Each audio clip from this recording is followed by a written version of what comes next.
cualquier momento me pueden interrumpir, no hay problema. Bueno, buenas tardes, colegas que siguen la clase 3 de YouTube. Buenas tardes de nuevo, colegas que están aquí de forma presencial. El día de hoy seguimos con República. Haciendo un breve recuento, ¿no? Estamos en un curso de metafísica enfocado en el tema de metafísica y política. Cómo la metafísica da forma al modo en que los seres humanos habitamos este mundo, que podemos llamar, grosso modo, modernidad, ¿no? A esta experiencia moderna va siendo configurada por la forma en que los seres humanos occidentales hemos respondido a la pregunta por lo que es. Y esa forma de responder a la pregunta por lo que es se llama metafísica, ¿ok? Entonces, en este cruce entre metafísica y política, nos remontamos a una de sus primeras instancias claras, que es la República de Platón, ¿no? República es un texto de ontología política de un modo muy peculiar, ¿no? Normalmente la ontología política conecta la pregunta ¿qué es? Por la pregunta ¿cómo nos comportamos? ¿No? O cómo funciona la polis, cómo funciona la vida humana en colectivo, ¿no? Pero República juega con esta relación hacia los dos lados, ¿no? Presume un cierto isomorfismo entre el alma humana y la ciudad, ¿no? Y una y otra vez Platón va a insistir en esto, y esto es crucial, ¿no? Cómo Platón se mueve entre estas dos dimensiones, ¿no? Él asume que como funciona el alma humana, funciona la ciudad, y como funciona la ciudad, funciona el alma humana, ¿no? Entonces va a brincar de un lado a otro, ¿no? Va a ser eso es lo primero que hay que entender para entender República y sus movimientos argumentativos, ¿no? Que se va a insistir una y otra vez sobre esta idea, ¿no? De la justicia de la ciudad es la misma justicia del alma. Recuerdan, vimos la vez pasada, decía en libro 2, creo, ¿no? Decía, para entender la justicia es complicado entenderla en el individuo, entenderla en el alma, pero tal vez si ampliamos el caso y lo vemos en algo más grande sea más claro, ¿no? Y esto más grande que propone Platón es verla en la ciudad. Entonces vamos a hacer este isomorfismo polis, alma humana, ¿no? Será, digamos, uno de los primeros supuestos del que va a partir Platón, ¿no? Y esto es interesante, ¿no? Porque aquí vemos un clásico caso de un tema muy del Renacimiento, que es la conexión entre microcosmos y macrocosmos, ¿no? La idea de que como opera la interioridad humana, opera de alguna forma el colectivo, ¿no? Una vez hubo una muy buena explicación de esta relación microcosmos-macrocosmos. Y usaban este ejemplo de los parangones entre el funcionamiento del cuerpo humano y el funcionamiento del universo, ¿no? Y decían, no es que digamos que son iguales, o que es porque el cuerpo es así, es que el universo es así.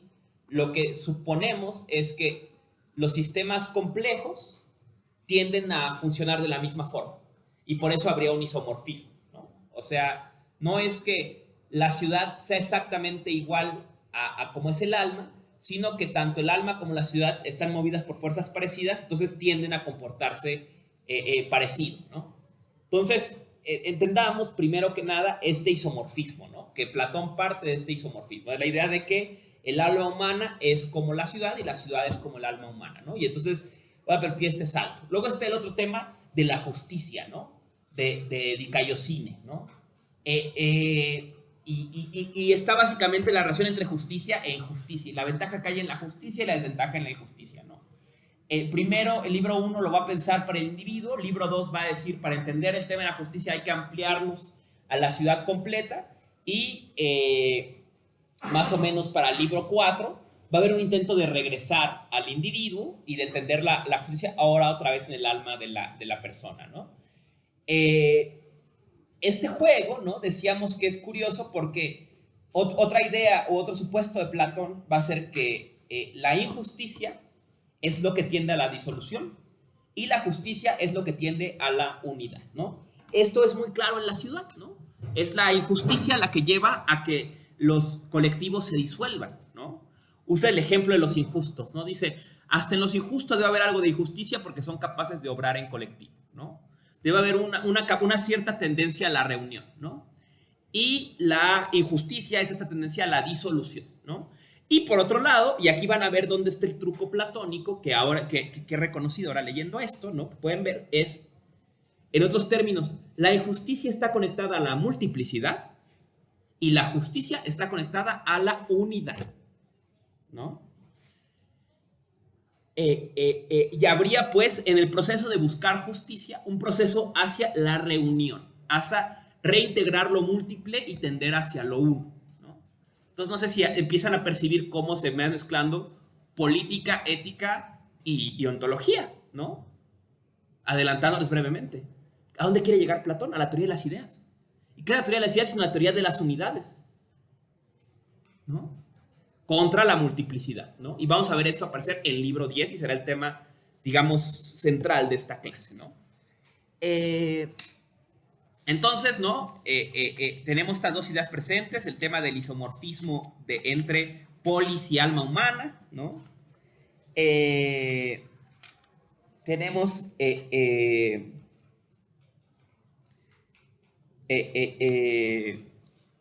bueno, está esta figura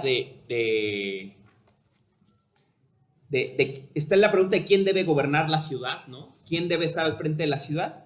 Y quien debe estar al frente, dice, generalmente se traduce como los guardianes, ¿no? Bueno, y también hay otra conexión importante, ¿no?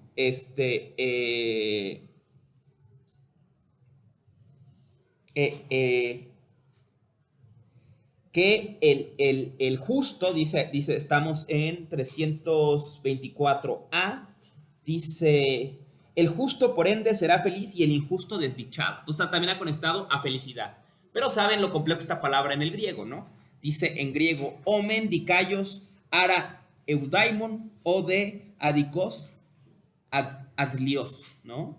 Entonces, la justicia es una bienaventuranza, ¿no? Recuerden que eudaimonía, el concepto de eudaimon, es el buen destino de los dioses, ¿no? O el buen mandato de los dioses, ¿no? Pues sí, la buena fortuna, ¿no? Básicamente. La bienaventuranza, ¿no? La bienaventuranza del alma es la justicia, o sea, la tendencia a la unidad, ¿no?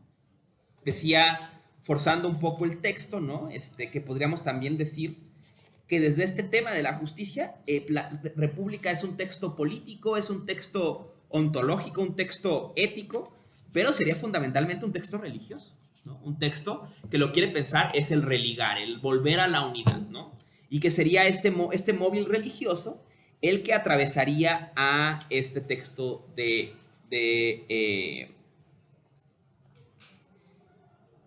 Platón, ¿no? Y bueno, aquí está el tema del isomorfismo, ¿no? Si existe alguna, según afirmamos, la justicia del hombre como individuo, ¿no habrá también la justicia en toda la ciudad? Bien podría haber, por consiguiente, una justicia más grande en espacio más grande y que sería por ello más fácil de percibir. Entonces, esta es la estrategia del isomorfismo en libro 2, ¿no? Estamos en 368e, ¿no? Donde se da este giro del alma a la polis, ¿no?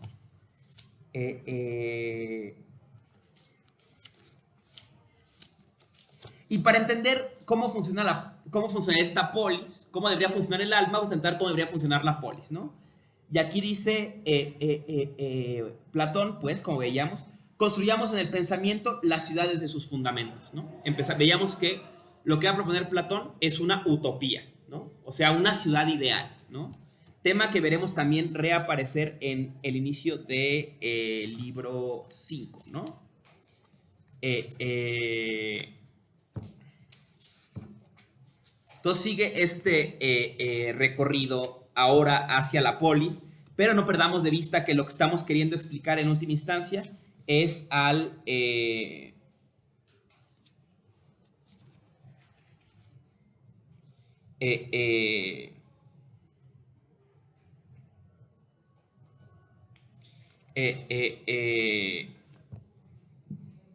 el tema sigue siendo entender el alma, ¿no? Y la justicia, ¿no? Entender la reunión. Adelante, por favor. Ahí también entraría lo de Prometeo, ¿no? Uh-huh. De que justamente repartió el arte como, bueno, estas artes, la justicia y la justicia entre todos, para que ya existieran las ciudades, ¿no? Porque si se repartiera solo una persona no existiría, pues nada, ninguna ciudad. Y pensemos otra cosa de la mano de lo que dices, ¿no? Siguiendo a Prometeo, tanto la técnica como el arte político son dones divinos, ¿no? O sea, y esto es algo curioso. Volvamos al puro mito de Prometeo, adelantándonos un poco. La idea, recuerdan, ¿no? Grosso modo, Prometeo, Epimeteo tiene que dar los dones a todos los animales, se le olvida el ser humano y el ser humano queda desprotegido.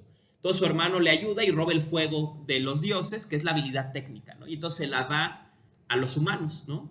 Pero Prometeo es castigado porque este es un don de los dioses, nada más, ¿no? Piensen en esta idea de que el fuego es un don de los dioses, que la técnica es un don de los dioses. Lo que quiere decir esto es que el ser humano tiene la capacidad de los dioses, que es la capacidad de crear, ¿no? Y por eso el dios platónico es un demiurgo, es un artesano. Porque y vamos a ver en libro 10 cómo opera esta inferencia platónica, ¿no? O sea, la capacidad técnica del ser humano es su capacidad de hacer cosas, ¿no? Y esa capacidad es análoga a la capacidad de que haya cosas, de que las cosas lleguen a ser, ¿no? El ser humano es capaz de hacer, ¿no? Diríamos, su técnica es la técnica creativa, ¿no? Somos creativos, somos capaces de hacer cosas y con ello tenemos un don de los dioses, ¿no? Y además, yendo al tema político, como señalas, ¿no? Esto no nos alcanza y entonces tiene Zeus, en el mito del Protágoras, que regresar y darnos otro don, que es el arte político, ¿no? Y un arte político que aparte distribuye, según Protágoras, equitativamente en todas las personas, ¿no? Y por eso esa es la base de la democracia, ¿no? Que todos tenemos el arte político, ¿no? El arte de ponernos de acuerdo, el arte, diría siglos después Rawls, de ser razonables, de entender que hay que ponernos de acuerdo y que implica o supone también ceder, ¿no? Sería esta facultad especial de vivir en sociedad, ¿no?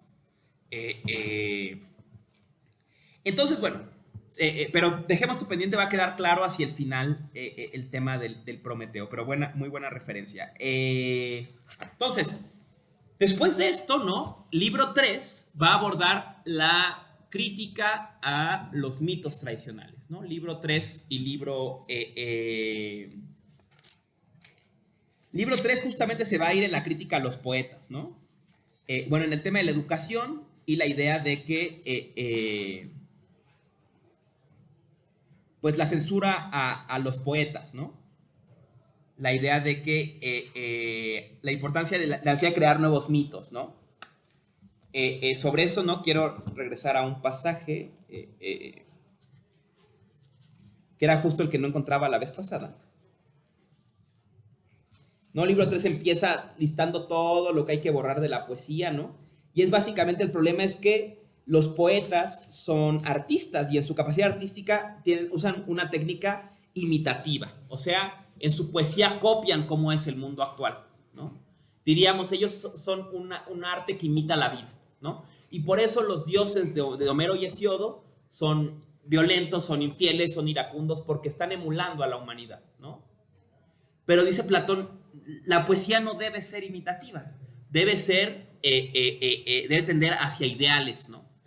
Entonces, en vez de poner, digamos, la actualidad como modelo, hay que crear un modelo que jale a la actualidad, ¿no? Digamos, Platón quiere una poesía en que la vida imite al arte, ¿no? En que estos modelos de vida, ¿no? Estos ideales, ¿no? Sirvan para llevar la ciudad hacia su estado ideal y también al individuo, ¿no? Entonces vemos este pasaje que está en 398a, ¿no? Podríamos pues concluir que si uno de esos hombres, con poder y talento para adoptar todas las formas e imitarlo todo, viniera a nuestra ciudad con la intención de exhibirse a sí mismo y a sus obras, le rendiríamos homenaje como a un personaje sagrado, admirable y delicioso, pero le diríamos que no hay un hombre como él en nuestra ciudad, ni que es lícito que lo haya. Lo enviaríamos a otra ciudad después de haber derramado perfume sobre su cabeza y coronado de lana. De lo que nosotros tenemos necesidad es de un poeta más austero y menos agradable, cuyas ficciones tengan un fin útil, que en nuestro interés imite la forma de expresión del hombre de bien y que cuando hable conforme su lenguaje a las formas que desde el principio hemos legislado, como emprendimos la educación de nuestros guerreros, ¿no? Entonces, decíamos, es el apartado iconoclasta de Platón.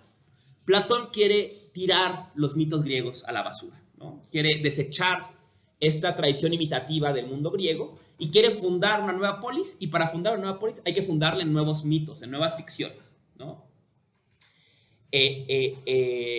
Recordemos esta frase de Nietzsche, ¿no? La frase con la que abre el anticristo, ¿no? 2000 años sin un solo nuevo dios, ¿no?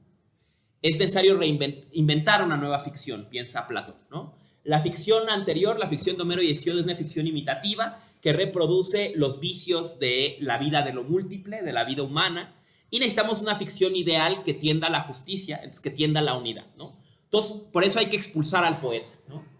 Está este famoso pasaje de la expulsión de los poetas de la polis, ¿no? Se les honra, pero se les expulsa, ¿no? Y vemos aquí la actitud platónica, ¿no? Platón todo el tiempo va a estar hablando de Homero, pero a la vez está desechándolo, ¿no?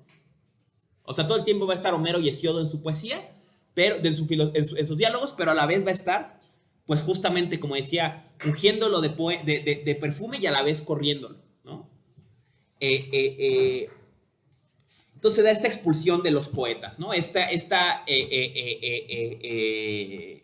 eliminación de las viejas artes, ¿no? Bueno, vienen luego las partes del alma, ¿no? Luego va a ser el símil para atrás, ¿no? Va a decir, bueno, ¿cuáles son las partes de la ciudad, ¿no? Y luego va a hablar de las partes de la ciudad, que son básicamente el gobernante, los soldados y los comerciantes, ¿no? Y luego va a volver a hacer, va a volver a apelar al isomorfismo y va a decir, bueno, ya dijimos que hay un isomorfismo entre la polis y el alma. Entonces, las mismas partes que tiene la polis las debe tener el alma humana, ¿no? Debe haber una parte conectada a lo que se traduce como el valor, una parte conectada al deseo y una parte conectada a la razón, ¿no? Las palabras que utiliza, y las estuve analizando, justamente son valor traduce estoy en el... Bueno, valor traduce andreia, que es literalmente virilidad, ¿no?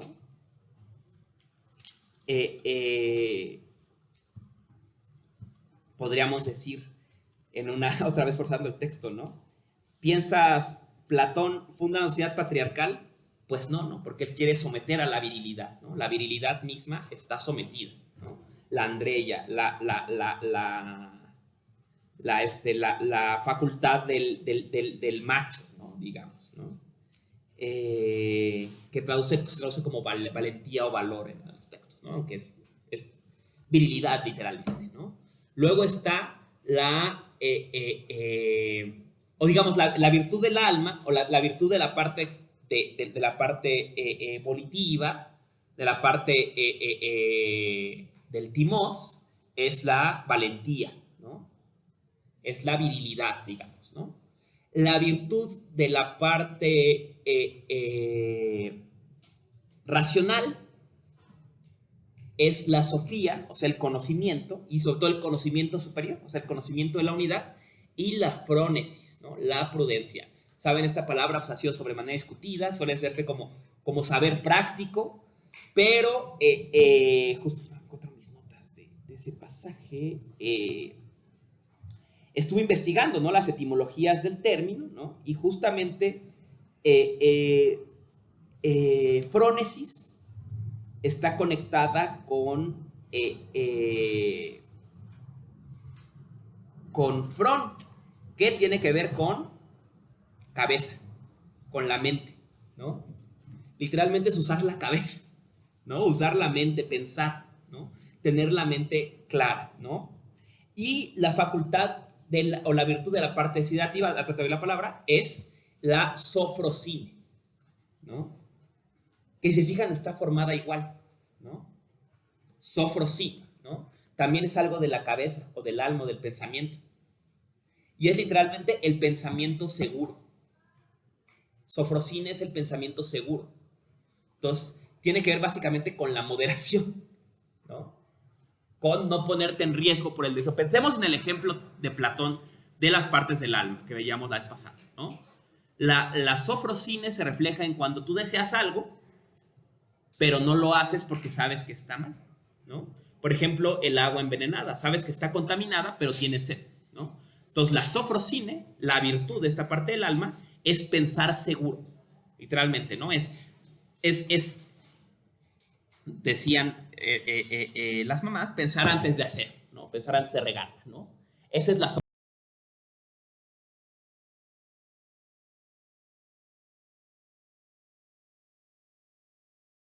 sofía, ¿no? Y la virtud de la parte volitiva es el timos, ¿no? Digo, la andreia, la virilidad, ¿no? Ahora decíamos, ¿no? Hablábamos la clase pasada sobre lo que implica para Platón partir el alma en tres partes, ¿no? Lo que quiere hacer Platón, recapitulando brevemente, es rebatir el intelectualismo socrático, ¿no? Sócrates creía que el alma solamente tenía un motor y ese motor era que no había discontinuidad entre la razón y el deseo de placer, ¿no? Y entonces que lo mejor era... perdón, te doy la palabra. No, adelante. Bueno, yo espero no desviarme tanto, pero es que en una escucho. parte del libro segundo, cuando empiezan a describir la excelencia del gusto, decía que un hombre justo no puede aparentar ser justo porque podría entenderse a que él espera pues, los honores o las recompensas, ¿no? Entonces decía, me parece que tendría que aparentarse el justo, no tener ningún... Sí, ese es un punto, y ahí hay mucho del Sócrates o del Platón temprano, ¿no? Está este argumento de, bueno, ¿qué es lo que importa? ¿Ser justo o parecer ser justo, no? Y dices, bueno, pues parece que parecer ser justo es suficiente, ¿no? Porque si todo el mundo cree que eres justo, pues te tratan bien. Aunque realmente no seas justo, como decía Antifonte, ¿no? El sofista, ¿no? Si puedes parecer justo y robar sin que nadie se dé cuenta, pues qué mejor, ¿no? Porque tienes las dos ventajas, ¿no? Lo que quiere Platón es no, él necesita que la justicia tenga una utilidad objetiva, ¿no? Entonces que ser justo sea mejor por sí mismo, no porque la gente crea que eres justo, sino que ser justo tenga en sí mismo su ventaja, ¿no? Si pensamos la justicia como religión, como este regreso a la unidad, tiene sentido, ¿no? O sea, el justo va a ser más feliz, le va a ir mejor, porque se va a entender como parte de un cosmos, ¿no? Mientras que el injusto tiende a la desintegración, ¿no? Tiende a desprenderse, ¿no? Diríamos, ¿no? Volviendo a Boria Echeverría, la sociedad moderna es una sociedad injusta. Es injusta en tanto que tiende a la desintegración, ¿no? Tiende al individualismo, tiende al atomismo, decían los filósofos japoneses, ¿no? La modernidad es un ácido, porque corroe todos los lazos de unidad de las cosas, ¿no? Y las desintegra, ¿no? Tiende a la especialización, tiende al individualismo, al egoísmo, al capitalismo, a todos estos modelos centrados en el individuo, ¿no? Mientras que la justicia, ¿no? La dikaiosine estaría en reencontrar la unidad, ¿no? En recordar, como diría Heráclito, que gen kai panta, ¿no? Que todo es uno, que todo es gen, que todo tiene una unidad ulterior. Detrás de su apariencia de diversidad, de hecho, tiene una tendencia a la unidad, ¿no? Que vamos a ver qué es lo que cree Platón, ¿no? Platón nos va a mostrar, y es la base de su ontología, que detrás de la apariencia de diversidad, los entes tienden a una unidad. Y esa unidad ulterior es el bien, ¿no? Es el toagatón, ¿no? Que es como el sol, dice el libro 7, ¿no? Desde el libro 6 y 7. Pero un poco esa es la idea del libro 2, ¿no? O sea, como la justicia es valiosa por sí misma, ¿no? Y tiene su ventaja en realizarse ella misma, no importa que la gente crea que eres injusto, mientras tú hagas lo que es justo, ¿no? Porque la justicia misma tiene su provecho, ¿no? Entonces, decíamos, ¿no? Las consecuencias de las partes, de dividir el alma en partes, ¿no? Esta crítica del intelectualismo socrático, ¿no? Platón tiene que reconocer que dentro del alma juegan distintas fuerzas, ¿no? Él reconoce al menos 3 fuerzas, ¿no? Que es la fuerza conectada con el deseo, la fuerza conectada con la sentimentalidad, con la emotividad, y la fuerza conectada con la razón, y que esas 3 fuerzas están en tensión, igual que en la polis, ¿no? Veremos que en la polis la mejor polis es la que es gobernada por la razón, la que está gobernada por este principio de unidad, y las propias palabras lo dicen, ¿no? La virtud del estómago, la virtud de la parte del deseo, es la sofrosine, o sea, que la cabeza la gobierne, ¿no? Que el deseo esté gobernado, ¿no? Pero vamos a ver que es posible que otras partes gobiernen o que otras partes se impongan y los problemas que eso trae, ¿no? Entonces, ¿no? Al hacer esto, Platón está cometiendo el primer gran parricidio, ¿no? Está desechando la idea básica de Sócrates, que es que el alma no tiene partes, que no hay muchas fuerzas operando en nosotros, ¿no? Y va a reconocer esta idea que les digo, es una idea que luego va a rescatar Nietzsche y eventualmente Freud, ¿no? La idea de que el alma es una tensión de fuerzas, no es una unidad volitiva que siempre va en una sola dirección, sino que somos el effet moi, decía Nietzsche, en Más allá del bien y el mal. El efecto de la lucha de esas fuerzas se llama yo, ¿no? El yo es el efecto de la lucha de estas fuerzas, ¿no? Y ya Platón va a reconocer esta idea, ¿no? Y veíamos la vez pasada el ejemplo de Leoncio, ¿no? De Leoncio que desea y su razón pelea con su propio deseo, ¿no? Y él termina rebatiéndole a sus ojos su deseo, ¿no? ¿Quieres verlos? Allí están, ¿no? ¿Quieres ver los colgados? Allí están, velos, ¿no? Y está esta confrontación, esta tensión interna, ¿no? Dentro de las partes del alma, ¿no? Y esto es una gran revolución en el pensamiento griego, ¿no? Una gran revolución es reconocer la polifonía del alma, ¿no? Que hay muchas voces dentro de nosotras y nosotros, que hay muchas fuerzas, ¿no? Y que esas fuerzas están en tensión, ¿no? Y que la virtud va a ser justamente la armonía de esas fuerzas, ¿no? La virtud va a estar en que esas fuerzas operen juntas. Y esto es bien importante porque también, volviendo al argumento, por ejemplo, de la farmacia de Platón, de Derrida, ¿no? Platón no desdeña las demás partes del alma. O sea, las demás partes del alma son fundamentales, ¿no? Volvamos a la famosa imagen de los dos caballos, ¿no? En el Fedro, ¿no? El alma necesita su parte volitiva, ¿no? Necesita su parte desiderativa, ¿no? Piensen en Banquete. En Banquete es el deseo lo que alimenta a la razón, ¿no? O sea, dice en los discursos de Banquete, dice, es el deseo de la fuerza de Afrodita Pandemos lo que abre a la Afrodita Urania. O sea, el deseo de un cuerpo bello es lo que invita al reconocimiento de la idea de belleza. Y es lo que permite a la razón elevarse más allá de los particulares, ¿no? Pero esa elevación, en el caso de Banquete, depende del deseo, ¿no? O sea, y del deseo sexual carnal, ¿no? Y el ejemplo pues, paradigmático es el del amante, pues, el tema de Banquete, final de cuentas, ¿no? O sea, en el deseo del amante se abre la posibilidad del reconocimiento de la belleza, ¿no? En esta experiencia de deseo se reconoce la belleza, ¿no? Entonces, y ese es ese Platón, siguiendo esa idea de Derrida, que no se desembaraza del cuerpo, ¿no?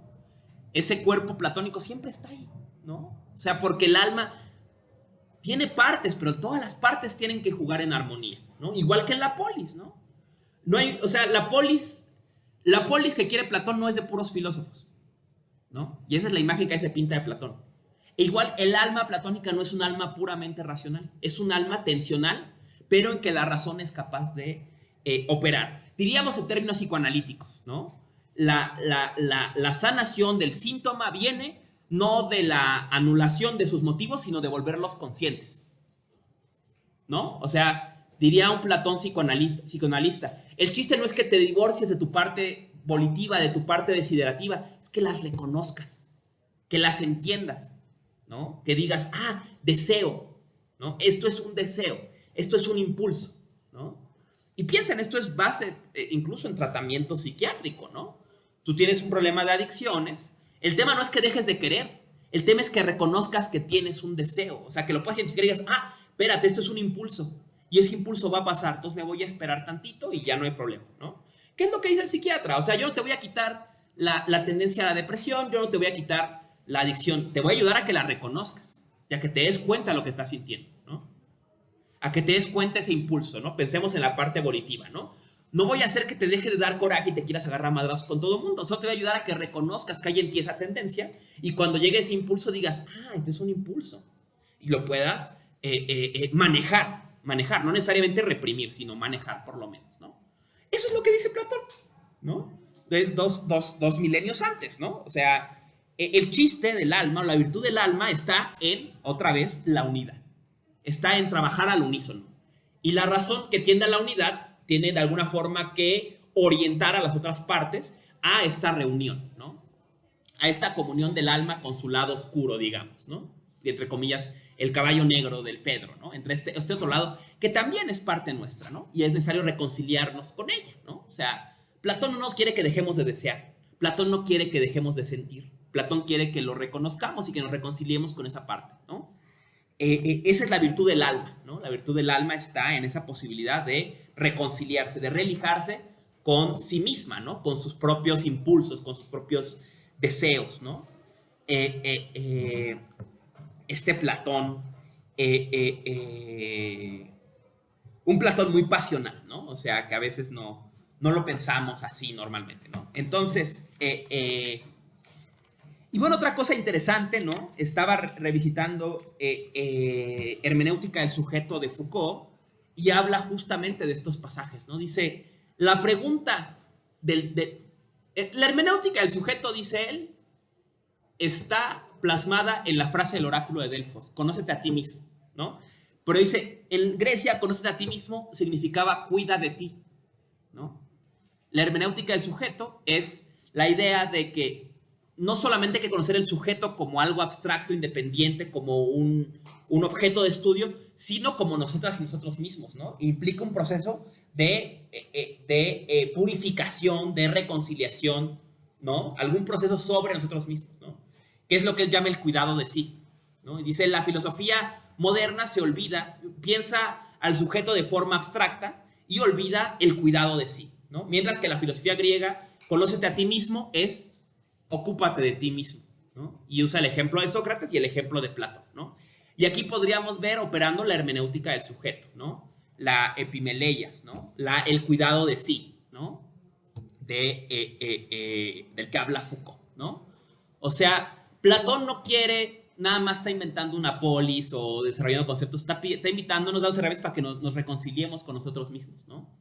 Y como vamos a ver en República 7, este acceso a la verdad no es nada más una investigación, sino es un proceso de autopurificación, diríamos de liberación, literalmente, ¿no? O sea, el ascenso a la verdad en la alegoría de la caverna es una liberación, hay que liberarnos, ¿no? Y escalar hacia la unidad, y es un proceso también traumático, ¿no? Dice, adelantados un poco, dice en la alegoría de la caverna, el preso que sale, cuando asciende, sale de la caverna y asciende a la luz, le duelen los ojos, siente dolor al ver la luz, ¿no? Diríamos en Platón, la verdad duele, ¿no? Esta revelación es dolorosa, es un padecimiento y es un proceso, ¿no? De elevación, ¿no? Entonces vemos este ejemplo claro de lo que dice Foucault, ¿no? Como la pregunta por uno mismo es también el cuidado de sí, es también una práctica, no es nada más una descripción de una cosa entre otras cosas, es una práctica de cuidado de sí, lo que está proponiéndonos aquí Platón, ¿no? En fin, continuando con este tema de las partes del alma, ¿no?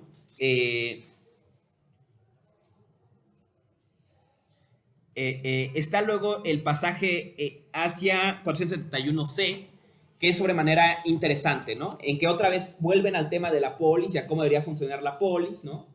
Y en un momento Glaucón para a Sócrates y le dice, a ver, Sócrates, ¿pero qué te tiene esta discusión si nunca vamos a lograr nada de esto? Si estamos inventando una ciudad maravillosa, ¿de qué sirve inventar una ciudad maravillosa? ¿No? ¿De qué sirve hacer utopías? Pregunta Glaucón, ¿no? Si eso no es posible, ¿no? Si eso no es realista, ¿no? El famoso argumento de la realpolitik, ¿no? ¿De qué sirve tener ideales si son irrealizables, ¿no? Y aquí va a dar un argumento, ¿no? Dice, si hacemos una investigación de cómo sería la ciudad justa, es para tener un modelo, ¿no? Y la palabra que usa es paradigmatos, ¿no? Para tener un paradigma, ¿no? El ideal funciona como un paradigma.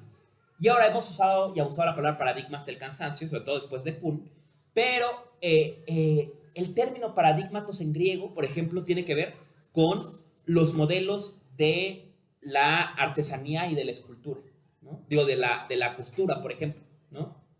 El patrón, lo que se llama en costura el patrón, ¿no? O sea, tú haces muchos vestidos a partir de un patrón de vestido, ¿no? El modelo, ¿no? Al que tienden todos tus particulares. En otros términos, el eidos, la idea, ¿no? La forma a la que tienden a llegar los particulares, ¿no? Entonces, lo que hace la utopía es crear paradigmas. Lo que hace la utopía es crear eidos, crear ideas. Diría, otra vez volviendo a lo que se ha planteado, como diría Kant, crear ideales. El ideal de la razón, ¿no? Crear estos estados superlativos del alma, el estado ideal del alma, para que uno piense hacia dónde tender, ¿no? Esa es la función de la utopía. La utopía es un ideal, es un paradigma, ¿no? Y pensemos en el rol de la utopía en el siglo XIX, ¿no? 18 y 19, que es esta gran época de las utopías, ¿no? O sea, la sola labor imaginativa de pensar otra forma de habitar el mundo, ¿cuál es la forma ideal de habitar este mundo? Es una herramienta crítica del mundo vigente, ¿no? Es una forma de decir qué está mal, qué nos falta, qué no hemos logrado, ¿no? Y por más, ¿no? Esta famosa crítica al llamado socialismo utópico, como, bueno, que era algo de poca monta, pues no, es la base de la crítica. Solamente imaginar otra forma de habitar es la base de la crítica, ¿no? Y al revés, usando la idea de Zizek, ¿no? En un mundo en que no hay esta capacidad imaginativa de utopías, no hay posibilidad de cambio. Porque ya no hay ideal, ¿no? Volvamos a la idea de los poetas, ¿no? Y la famosa frase de Zizek, ¿no? El cine actual, el cine apocalíptico, posapocalíptico, el cine de zombies y demás, sería un cine imitativo, un cine que copia la crisis del mundo moderno y la dramatiza en el cine, ¿no? Lo que, en términos platónicos, lo que está criticando Zizek es que ya no hay un cine utópico, que no hay un cine que sueña en mundos mejores, ¿no? Que ya no hay un cine ya que promete otras formas de habitar o por lo menos las vislumbra, ¿no? Y si no hay ideal, entonces lo único que hacemos es que, al revés, ¿no? El arte imita la vida, ¿no? Y esto, por ejemplo, lo pueden ver en el cine de desastres del siglo XXI, ¿no? Si revisitan las películas de desastres, ¿no? Quizás un ejemplo, a mí me encanta Cloverfield, ¿no? De 2000, es como 2008, 2009 esa película. The Guest también, que es la versión coreana, digamos, ¿no? Vemos este intento de mostrar estos desastres, ¿no? Moviendo al tema del monstruo que ataca la ciudad, ¿no? El tema de Godzilla, ¿no?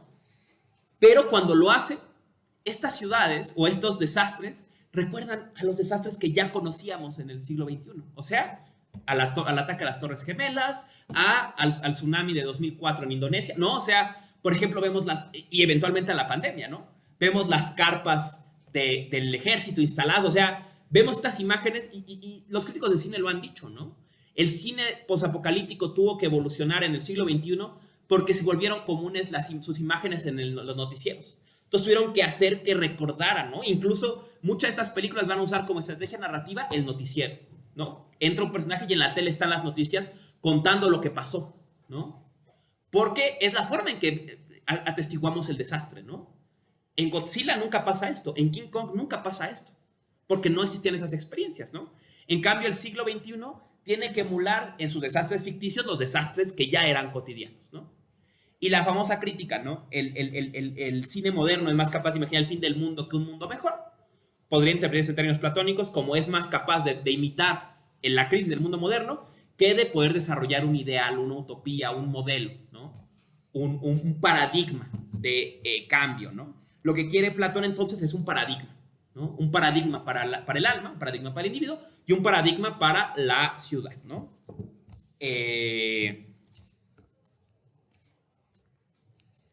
Luego, bueno, está la discusión sobre, empieza a aparecer el tema de las ideas, de los eidos, ¿no? De cómo la filosofía tiene que tender a la unidad, ¿no? El filósofo, que es debe ser el gobernante, o la razón, debe tender a la unidad, ¿no? Dice, tiende a lo bello, tiende a lo justo, a lo bueno, y no a las cosas buenas, las cosas bellas, las cosas justas. O sea, es justo el alma porque tiende a la unidad, ¿no? Tiende a reunir y no a lo múltiple, ¿no? Y luego viene el famoso debate que luego reaparece en el Sofista, ¿no? ¿Qué es la opinión, ¿no? Está entre la razón, entre el logos y la ignorancia, está este intermedio que es la opinión, ¿no? ¿De qué trata la opinión? Y es donde él dice, bueno, si hay una dicotomía entre verdad y no verdad, tan tajante, pues entonces este punto medio no tiene lugar, ¿no? Que es el mismo tema, les decíamos, el mismo tema del sofista, ¿no? El sofista, la pregunta que mueve el diálogo es, ¿de qué habla el sofista? ¿De qué tiene ciencia el sofista, no? Tiene ciencia de de las simulaciones, ¿no? De la imitación. Y la pregunta de Platón es, bueno, ¿y qué es una simulación? O sea, ¿qué es algo que parece ser verdad, pero no es? Eso no es, ¿no? ¿Qué es la apariencia? Esta pregunta aparece desde República. Se ve que Platón se peleó mucho con esta cuestión, ¿no? Y su respuesta, como vimos, ¿no? Es hacer una gradación. Es decir, lo que pasa es que mientras que la no verdad es la completa ausencia, la doxa es sobre la multiplicidad. Y el conocimiento asciende en grado desde la ignorancia a la sofía en la medida en que tiende a la unidad, ¿no? Y dirá, por ejemplo, más adelante, obviamente en un tono, insisto, que recuerda al sofista, dice, el arte del sofista es el arte de la asamblea, porque el sofista habla de lo múltiple, de lo que la gente quiere oír, de las opiniones de las personas, mientras que el filósofo va a llegar con los principios, y por eso va a chocar a veces con la opinión de muchos, ¿no? Y una vez más, ¿no? El tema es el sofista para esta doxa, ¿no? Para esta opinión, ¿no? En fin, ¿no? Es interesante, estamos ya en libro 6, ¿no? Con este tema de... bueno, importante, ¿no? La parte del alma, el alma del filósofo, o la parte filosófica del alma, tiende a la unidad, y esa unidad es la reunión de lo divino y lo humano, ¿no? Va a decir también, la parte racional del alma es la más divina, porque lo divino es la unidad, ¿no? Entonces, la parte del alma que tiende a la unidad, tiende a lo divino, ¿no? Vamos a ver, quédense en esta idea grabada, ¿no? Que lo divino está en una parte del alma, porque va a reaparecer con uno de los grandes seguidores de Platón, que va a ser Agustín, ¿no? Agustín va a revisitar esta idea, ¿no? Que Dios es una parte del alma misma, ¿no? O es algo que está dentro, ¿no? No que está fuera, sino una propia tendencia activa en el alma, ¿no? Otro autor que cree esto, lo vimos en el semestre pasado, es Nishida, ¿no? Dice él en el alma, dice, la conciencia es una fuerza de unidad, ¿no? Que lo que quiere es reunir, ¿no? Volver a la unidad, ¿no? Y mientras que la abstracción es una fuerza de dispersión, hay en la conciencia una fuerza originaria que siempre tiende a reunir, ¿no? A reunir una experiencia unitaria, ¿no?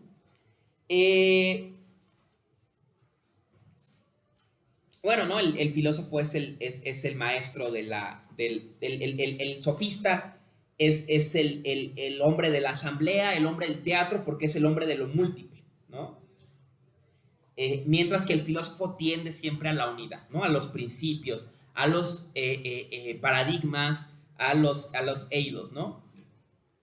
Vemos luego aparecer en el libro 6 la famosa alegoría el símil de la línea, ¿no? Esta idea de que de cómo el conocimiento asciende desde usa una analogía visual, ¿no?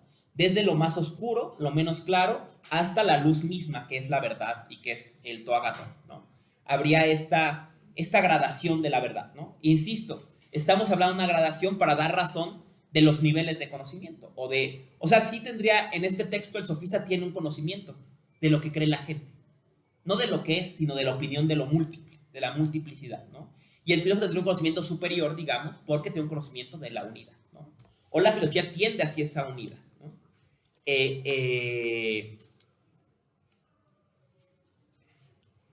Viene luego, libro 7, que ya lo conocen seguro sobremanera, ¿no?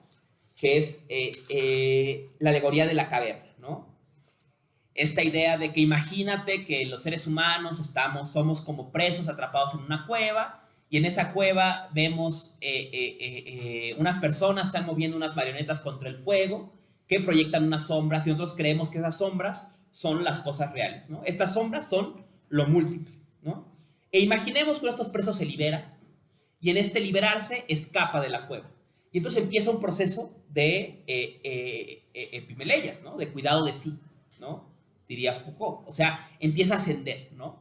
Y empieza en este ascenso, que insisto una vez más, es un proceso traumático, dice Platón, le duelen los ojos conforme sale a la luz, va dándose cuenta que esto múltiple que él veía no eran sino copias o hechos a partir de modelos de cosas reales que existían, de cosas más reales, ¿no? Entonces, por ejemplo, él veía la marioneta de un caballo y sale y ve el caballo real y dice, claro, entonces de este caballo real copiaron esos que veíamos allá abajo, ¿no? Y sigue subiendo y sigue subiendo y sigue subiendo hasta que eventualmente voltea sus ojos hacia el sol, que sería lo que hace visible todo lo demás, ¿no? Desde lo que está en el suelo de la caverna hasta hasta las ideas, ¿no? Es otra vez la gradación de la verdad, ¿no? Y luego, ¿no? Este filósofo que despierta la verdad, regresa, ¿no? Hace un proceso, como decía el budismo, de regreso al mundo. No se queda en la iluminación, sino regresa a la caverna, ¿no? Y cuando regresa a la caverna e intenta liberar a sus compañeros, los compañeros no lo aceptan y lo matan, ¿no? Obviamente, decíamos, es la imagen de Sócrates, ¿no? Sócrates sería la figura de quien hizo este movimiento, ¿no? De quien se desprende de las ideas cotidianas, se da cuenta de que hay otro tipo de verdad, asciende ese tipo de verdad y cuando intenta regresarla a la polis no lo recibe, ¿no? Decía, este es en el caso de los ídolos, ¿no? Creo, dice Nietzsche, ¿no? ¿Qué razón tuvieron los griegos en matar a Sócrates, ¿no? Al final Sócrates, pues, era el destructor de su cultura, ¿no? O sea, él llegó a querer imponer nuevas ficciones, ¿no? ¿Y por qué tendrían que romper ellos con sus ficciones viejas, ¿no? Y se le acusaba de impiedad y de corromper a la juventud. Qué cierta acusación, ¿no? Qué cierta la acusación contra Sócrates, ¿no? En fin, ¿no? Esta imagen de la caverna, que va a ser analizada hasta el cansancio y es tema de todas las clases de filosofía, pero solamente enfatizar, ¿no? La gradación de la verdad, la imagen del sol, ¿no? Como esta unidad última, que es la idea de ideas, como le han llamado, ¿no? Lo que hace patente que todo es, ¿no? Que sería justamente esta propia idea de unidad, de justicia, ¿no? Les decía que Heidegger decía, es la propia idea de utilidad o de efectividad, ¿no? Describía así él esta idea. Tú lo pensarías bien como esta unidad, ¿no? Y por eso, no en vano, los neoplatónicos van a siempre atender a esta idea de unidad, al uno bien, ¿no? En Plotino, y de Plotino, pues, a todos los demás hasta el Renacimiento y más allá, ¿no? Van a siempre a este principio de unidad ulterior del cosmos que se despliega en una diversidad, ¿no? En términos de Proclo, lo que hace el filósofo en la caverna es una descreación, ¿no? Decía él, o sea, remontarse de lo múltiple del mundo actual hacia la unidad originaria, ¿no? O sea, hacia las ideas y eventualmente hacia la unidad última, que sería el sol mismo, ¿no? En su famosa teología mística se llama, creo, del libro de Proclo, ¿no? A ver, en otras notas. Ajá. Entonces dejamos de lado el libro 7. Libro 8 va sobre las formas de gobierno. Y ahora, para el libro 8 hay que recordar el isomorfismo entre el alma y la polis. Entonces habrá que pensar que la propia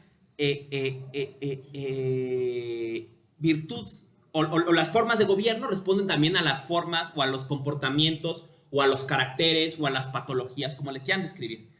No abunda mucho sobre esto Platón, pero podemos inferir como a qué patologías se puede referir, ¿no? O a qué caracteres se puede referir, ¿no?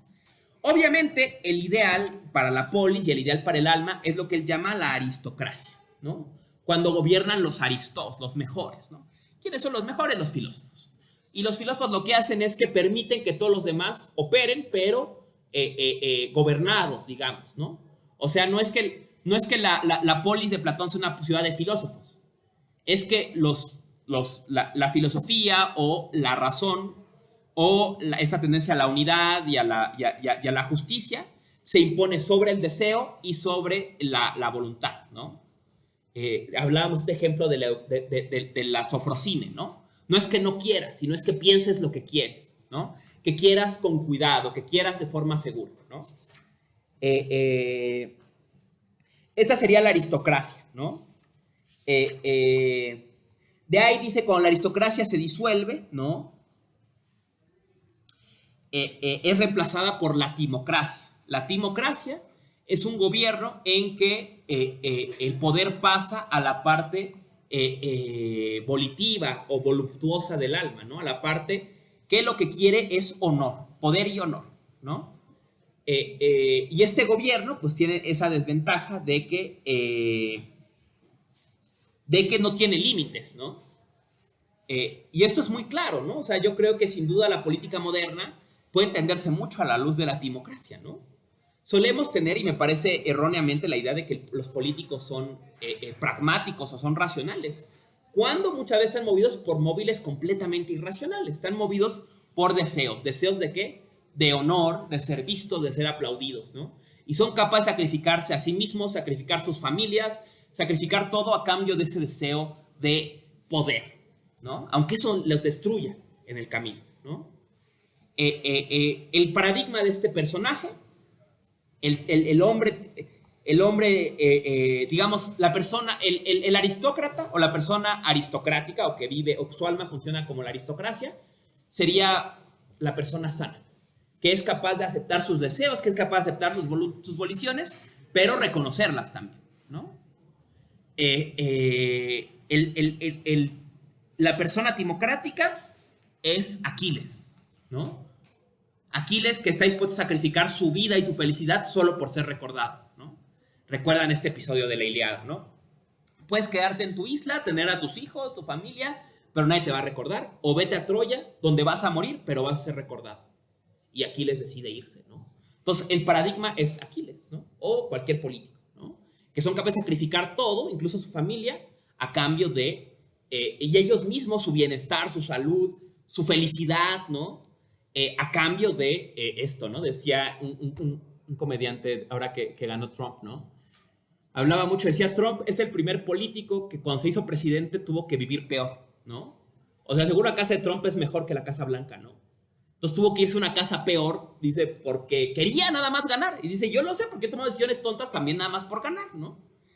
Y esa idea siempre me hizo mucho eco, ¿no? Y cuando uno ve al político, puede reconocer esta patología, ¿no? El político quiere ese honor, aunque le cueste todo, ¿no?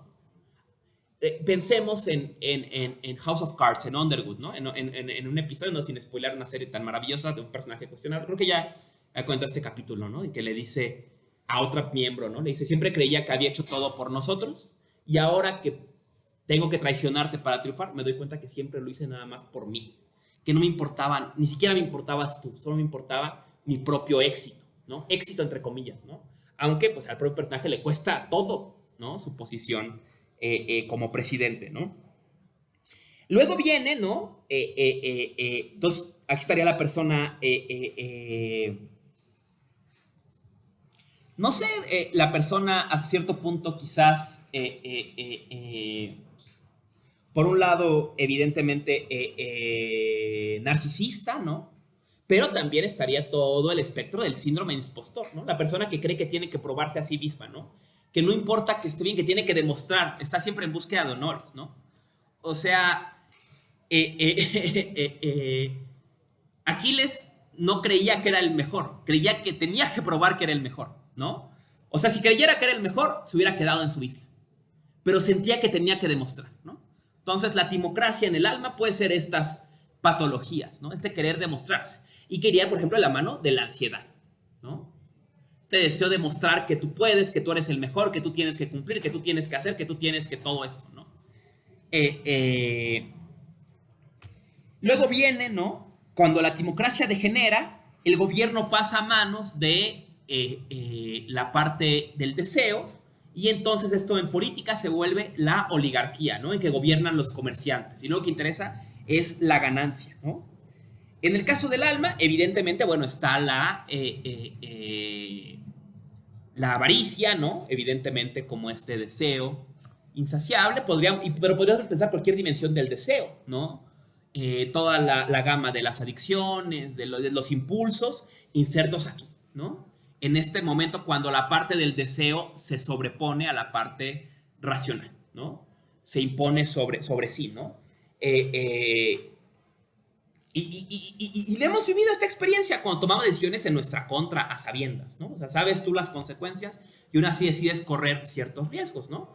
Tú sabes que fumar hace daño y fumas. Sabes que tomar hace daño y tomas, ¿no? Sabes que es peligroso manejar y tomar y manejas. Sabes que es peligroso tener sexo sin protección y tienes sexo sin protección, ¿no? O sea, porque te ganan las ganas, te gana el deseo, ¿no? Y aquí veríamos esta patología, ¿no? Y las adicciones pues, serían un ejemplo paradigmático de este caso, ¿no? Luego viene, ¿no? La democracia, ¿no? Dice, la democracia surge cuando los ricos pierden el poder y los pobres lo ganan, ¿no? Y dice, y esta es una época, dice, en que lo que abunda es la libertad y la abundancia de opiniones, ¿no? Para Platón es un enemigo de la democracia porque la democracia es el terreno de la diversidad, de la multiplicidad de opiniones. Donde todos piensan lo mismo no hay democracia, aunque la aparenten, ¿no? Si todos votan que sí, eso no es democracia, ¿no? Porque al final se están ejerciendo otras formas de poder que imponen una sola perspectiva, ¿no?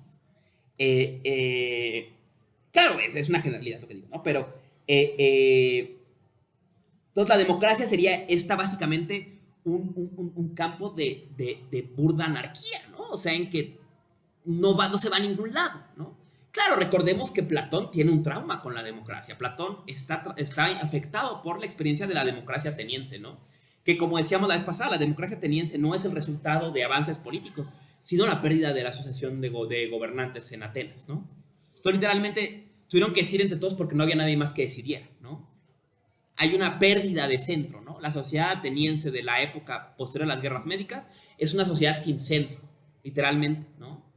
El lugar donde se ejercía el poder político, que era la Acrópolis, es desplazado al Ágora, que está al borde de la montaña donde está la Acrópolis, ¿no?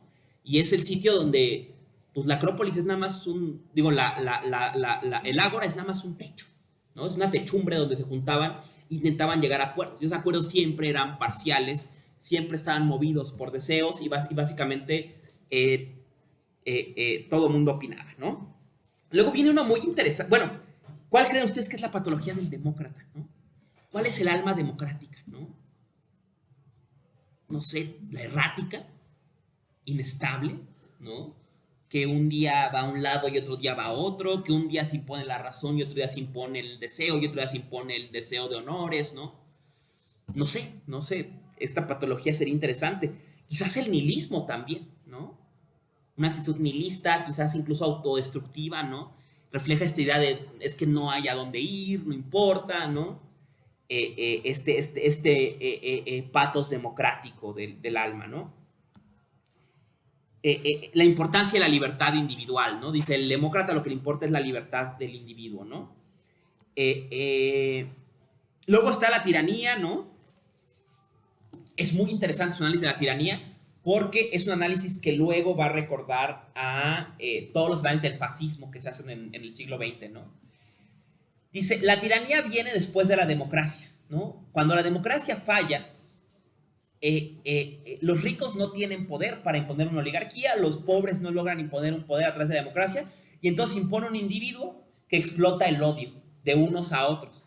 Y ese odio, esos impulsos, deseos reprimidos, los llevan a levantar a un tirano que ejerce poder sobre los dos, ¿no?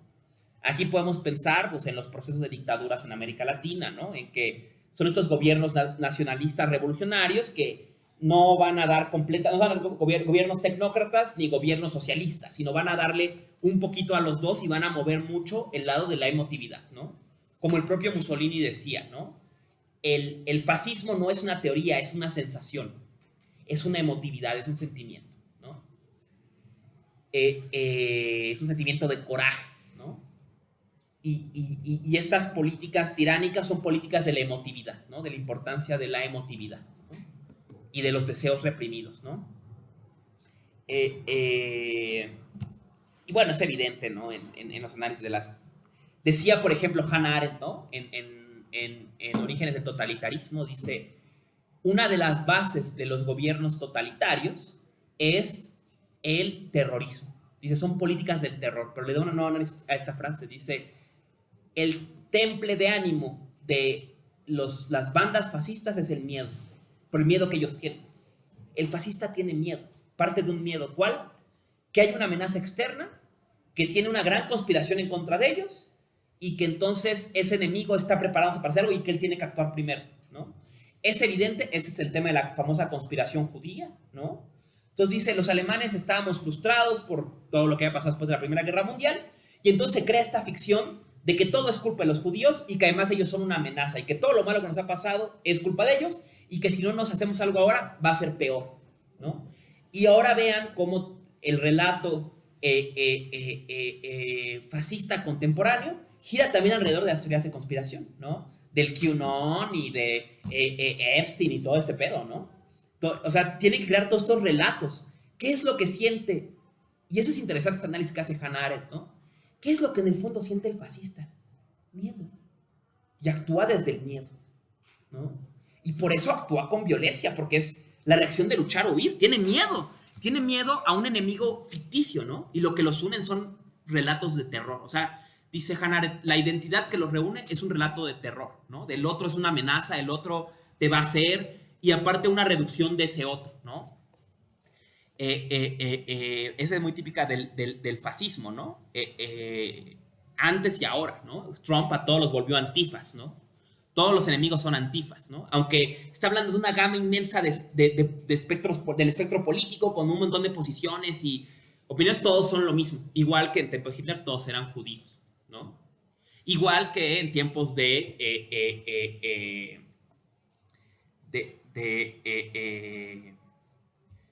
Bush todos eran, bueno, de Trump también todos eran musulmanes, ¿no? Cuando hay millones de personas musulmanas de todo tipo de opiniones, ¿no? Es esta creación de este mito, ¿no? Del enemigo, ¿no? Y este mito de terror, ¿no? Y cómo este mito de terror favorece la tiranía, ¿no? Esto es interesante, ¿no? Hemos discutido mucho con el ascenso del fascismo en todo el mundo, ¿no? Pues cómo combatir al fascismo actualmente, ¿no? Y una de las formas es la desescalada del terror, ¿no?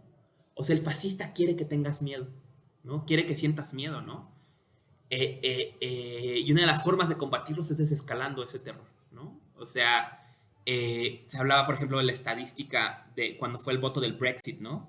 Durante el voto del Brexit, los municipios que votaron más decididamente por el sí son municipios con poca presencia de migrantes o prácticamente nula, en que el migrante es una ficción, el migrante es esta ilusión de miedo, ¿no? La persona que vive entre migrantes pues sabe que son personas normales, no hacen nada, o sea, no pasa nada, ¿no? Pero tiene que darse esta ficción para que digas, ¿no? Pues son el enemigo, son lo peor, ¿no? Hay una película muy buena, y la acaban de quitar de Movie, es excelente, sobre, ¿cómo se llama? Ay, tal vez alguien la vio, pero es sobre un pueblo en Líbano, en el desierto aislado, en que viven juntos musulmanes y judíos, pero es un pueblo muy pequeño y viven juntos y no pasa nada, ¿no? O sea, comparten, y un día les llega la noticia de la invasión a Líbano, ¿no? Después de la segunda intifada, que el Líbano coopera con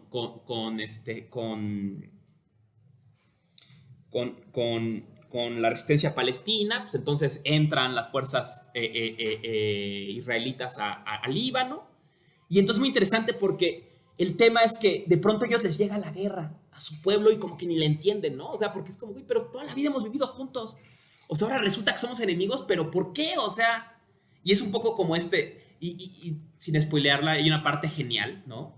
Porque en un momento escala el conflicto y empiezan a matarse entre ellos, ¿no? Y entonces las mujeres de la comunidad, que todos los días se reúnen en el salón de belleza y que es como ese espacio de reunión, deciden organizarse, ¿no? Entonces empiezan a organizar y deciden que un día van a cambiar. Y todas las mujeres judías van a volverse musulmanas y todas las musulmanas judías.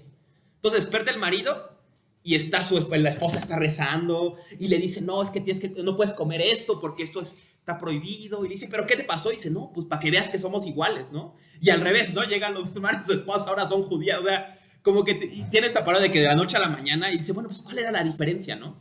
E incluso hay una tensión muy divertida porque hay un café que todos frecuentan, y en el café hay un personaje que es árabe, digo que los dos son árabes, ¿no?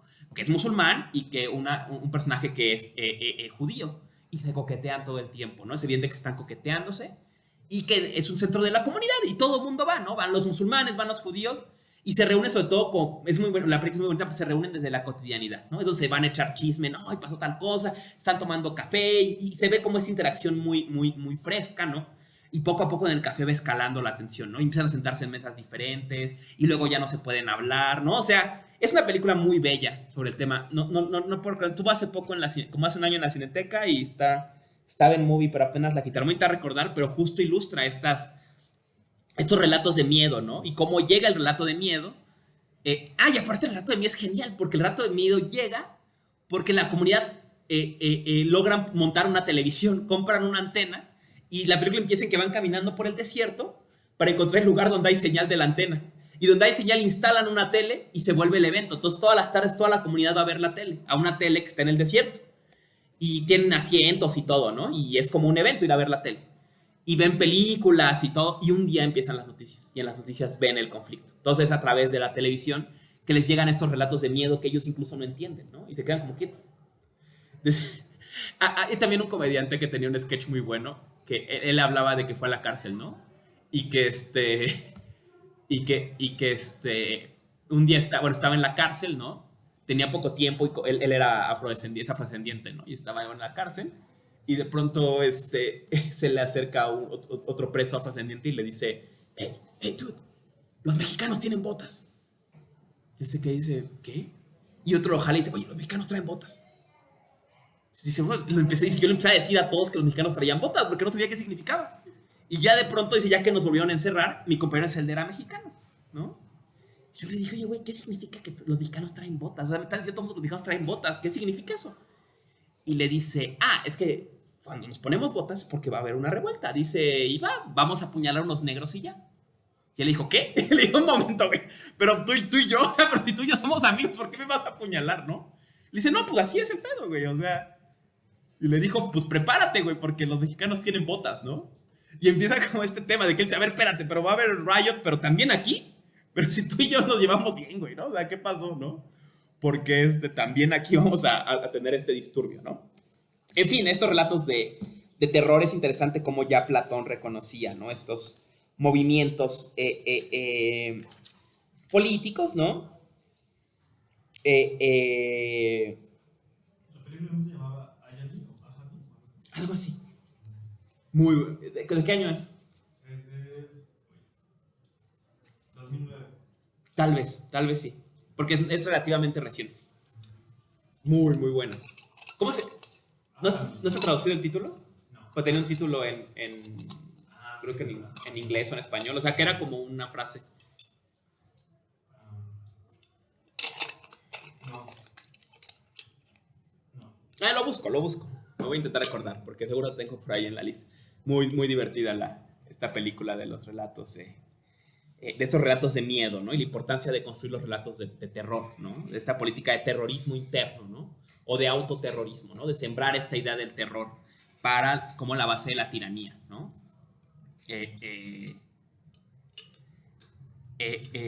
Un poco podemos ver una especie también análoga a esto durante el COVID, ¿no? El miedo lleva a la gente a aceptar medidas que de otra forma no aceptaría, ¿no? Aceptar condiciones que de otra forma no aceptaría, ¿no? O sea, basta hablar de todos el procesamiento de datos que se está haciendo en China, ¿no? Y el miedo lleva a la gente a aceptarlo y hasta aplaudirlo, ¿no? Y a filósofos como Byung-Chul Han a aplaudirlo también, que es patético, ¿no? Pero bueno, ¿no? La cuestión de la democracia. Y aquí vamos otra vez al Protágoras de Platón, ¿no? República es un diálogo antidemocrático, ¿no? O sea, república es un diálogo que piensa una sociedad, como dirían los fascistas, de cada quien en su lugar, ¿no? Pero al final tienen que gobernar, tiene que ser una aristocracia en que gobierne los mejores, ¿no? Los que tengan acceso a la verdad, a la justicia, a la unidad, y desde ahí puedan, desde los arquetipos, puedan crear los mitos con los que se educa a la gente y eso modere, digamos, las demás partes del alma, ¿no? La parte volitiva, la parte voluptuosa y la parte desiderativa, ¿no? Esa es la idea de Platón, ¿no? Y si contrastamos eso con el Prometeo del Protágoras, vemos, ¿no?, de dónde está la base de la democracia, ¿no? El Prometeo es lo contrario. El Prometeo en el Protágoras intenta expresar la base ontológica de la democracia, ¿no? El Prometeo, justo como decíamos, ¿no?, dice que los seres humanos, ¿no?, Epimeteo no nos dio nada, entonces Prometeo nos da el fuego, pero Protágoras le agrega el mito y dice, pero ni con el fuego podíamos los humanos porque estábamos solos. Entonces Zeus vio este problema y nos dio otro don, y ese don es el arte político, ¿no? Y ese arte político nos permite ponernos de acuerdo, y esa capacidad de ponernos de acuerdo nos llevó a prosperar como especie. Entonces, en realidad, nuestra fuerza es la técnica y el arte político, ¿no? Y luego dice, y además, Zeus se encargó de que este arte político se distribuyera equitativamente entre toda la población, ¿no? Entonces, todos los humanos tienen el mismo acceso al arte político, ¿no? Y dice Platón en el diálogo, ¿no? Por eso, cuando hay una cuestión de naval, se le pregunta a los marinos. Cuando hay una cuestión de agricultura, se le pregunta al campesino. Pero en la cuestión política nos preguntan a todos, porque la idea es que todos participamos de este arte político, ¿no? Les decía lo que llama siglos después Rawls la razonabilidad, ¿no? La habilidad, la facultad de ponernos de acuerdo. Rawls describe esa facultad como la facultad humana de entender que es necesario ceder por el bien común, ¿no? Que eso es, y es el gran problema del liberalismo, en un paréntesis rawlsiano, porque dice, es que ceder por otro es irracional, porque a mí qué me importa cómo te va a ti. Pues, o sea, a mí lo que más me conviene es que a mí me vaya bien, o sea, la razón es egoísta. Pero Rawls dice, no, esto es lo que pasa, es que el ser humano tiene otra facultad, que no es la razón, sino la razonabilidad. Y su ejemplo, y este ejemplo, por cierto, ahora que está, bueno, que está esperando ser reconocida, esto lo explicaba muy bien esta Paulette Tietren, ¿no? La profesora Paulette Tietren decía, el ejemplo de la razonabilidad es la fila, ¿no? Tú llegas a un lugar y está una fila y te formas. Racionalmente no te conviene formarte. Lo que más te conviene es meterte a la fila. La razón dictaría que te brincaras la fila porque es lo que más te conviene. Pero dice, ahí es donde Rawls dice, por eso somos racionales y razonables. Porque tú entiendes que aunque a ti no te convenga formarte, a todos nos conviene formarnos. O sea, es para el bien común formarnos. Entonces, hay algo en ti que te va a llevar a estar dispuesto a aceptar algo que favorezca el bien común, aunque no sea lo que racionalmente más te convenga a ti, ¿no? Es esta facultad razonable de Rawls y que aquí podría ser el arte político, ¿no? Entonces, la base de la democracia es que todos entendemos sobre este arte político. Decía, este es un argumento también de Twitter hace muchos años de Tom Morello, el guitarrista de Rage Against the Machines, puso un tweet político, ¿no? Y alguien le comentó, una vez más los famosos queriendo opinar de política. Si quisiera oír de política, le preguntaría a un politólogo. Y entonces le contesta este güey que es bastante catarro, le dice, mira, yo creo que para entender sobre justicia, para entender sobre dignidad, no hay que ser politólogo. O sea, la política no es para los politólogos. Todos entendemos lo que está bien y lo que está mal. Y además soy doctor en politología, ¿no? O sea, además, él tenía otra muy buena paréntesis. Hicieron una canción contra Trump y un güey le puso, estoy harto de que los políticos sean tan woke, los músicos sean tan woke, no es posible. Yo soy fan de Rage Against the Machines y ahora ya no lo voy a hacer. Entonces Moreno le contestó y le digo, te pido por favor que me digas cuáles son tus canciones favoritas mías para que nunca jamás las toquemos otra vez, porque eso quiere decir que nunca entendiste nada y que las canciones no han servido para nada, ¿no? Dinos cuál te gusta porque entonces son esas las que ya no vamos a tocar más, ¿no? Pero bueno, o sea, esta es esta idea de que Tom Morello decía, ¿no? O sea, la política es algo que todos entendemos, no porque entendamos quizás a Marx o a Hobbes o a quien sea, pero entiendes qué está bien y qué está mal, digamos, ¿no? Entiendes lo justo, entiendes todo eso, ¿no? Esa es la idea de la democracia, esa es la idea del arte político en el Protágoras, ¿no? En cambio, en República Platón ya no cree eso, ¿no? Platón dice, no, en realidad todos tenemos una capacidad de entender, hay algo racional en nuestra alma, sí, que nos lleva a acceder a los principios, pero tiene que haber alguien que imponga esos principios, ¿no? O sea, no todo el mundo puede participar de esos principios. Hay gente, digamos, en otros términos, el Platón de Protágoras es un Platón demócrata y de la democracia directa, en que todo el mundo opina, ¿no? Y todas las opiniones valen igual.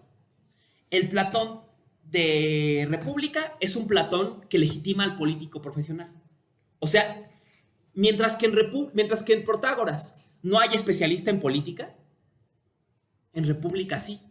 Y es lo que llama el guardián, ¿no? El guardián es el político profesional, ¿no? La idea de que haya alguien experto en política, ¿no? Y esto es muy interesante porque, por ejemplo, hay un libro que se llama Contra el Leviatán y su historia, de Perelman, y habla sobre la historia de la formación del Estado, ¿no? Es un poco medio fábula, pero habla sobre la formación del Estado en Mesopotamia, ¿no? Y dice, habla sobre cómo nace la idea del político, ¿no? Dice, las culturas antiguas del Valle del Tigris y el Éufrates no conocían a los políticos, porque pues, ¿qué clase de profesión es ser político, no? O sea, había quien sembraba, había quien construía, y pues bueno, nos poníamos de acuerdo en lo que hubiera que ponerse de acuerdo, pero no había una profesión de ser político, ¿no? Dice, cuando nace el administrador, nace el Estado, ¿no? Cuando empieza a crearse la idea de que hay un político profesional, empieza a sembrarse la base del Estado, ¿no? De que hay alguien que debe dedicarse a esto, ¿no? Y es un poco lo que ya plantea aquí Platón, ¿no? La idea del político profesional, ¿no? En República sí hay un experto en política, ¿no? Y eso es interesante porque la base de... y por ejemplo, esto es claro en los modelos... en la discusión del siglo XX, por ejemplo, sobre el vanguardismo, ¿no? La idea de que debe haber gente experta en acción política, ¿no? Y en los relatos políticos del siglo XX había la idea de que había un grupo de gente que se agrupaba, se formaba políticamente y ellos tenían la responsabilidad de dirigir a los demás, porque ellos eran políticos profesionales, ¿no? Y en cambio, hay otras tradiciones políticas que dicen, no, nadie es político profesional, ¿no? Y claro, esto también tiene sus desventajas, ¿no? Por ejemplo, en lo práctico, ¿no? Las organizaciones vanguardistas suelen favorecer la creación, por ejemplo, de gente que solo se dedica a esto, ¿no? Lo que llaman liberados, gente que el resto les pagan y ellos solo se dedican a hacer política, ¿no? Tengo unos vecinos que son,